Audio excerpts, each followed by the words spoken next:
Isang mabisang paraan para hindi magulang ang inyong kawali. Una, kuha kayo ng sabon. Yung sabon na bareta. Tapos pangalawa, ikukuskus nyo sa pit ng kawali. Tapos babasain nyo ng tubig.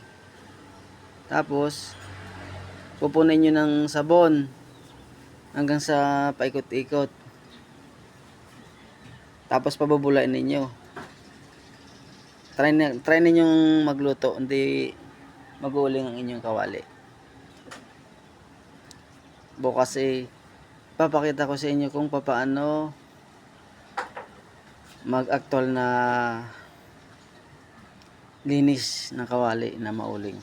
Tapos may sabon. Guys, papakita ko sa inyo.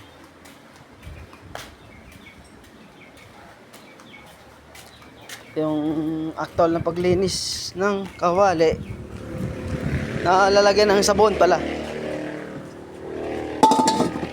Ito guys, unang-una lalagyan niyo guys ng sabon. Tapos papatakan niyo ng tubig. Ganyan lang. Tapos yan, para hindi maguling ang kawali pag inyong nilinisan. Kahit marami kayong lulutuin, madaling tanggalin ang uling.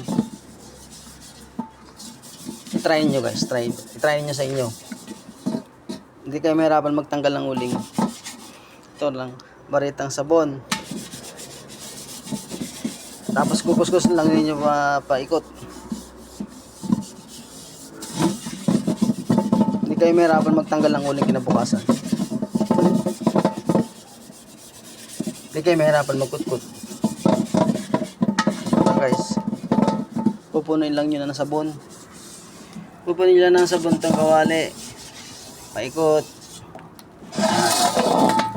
Para ang uling hindi kumapit. Try ninyo. Try nyo sa inyo guys. Ganyan.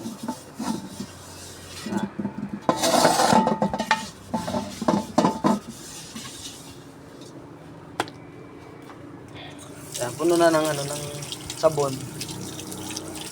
Ipit ng kawali. Hindi kayo mahirapan magtanggal ng uling. Yan ang ginagawa ko sa aking pagluluto, pagtitinda. Hindi ako nahirapan magtanggal ng uling kinabukasan. Madali magtanggal.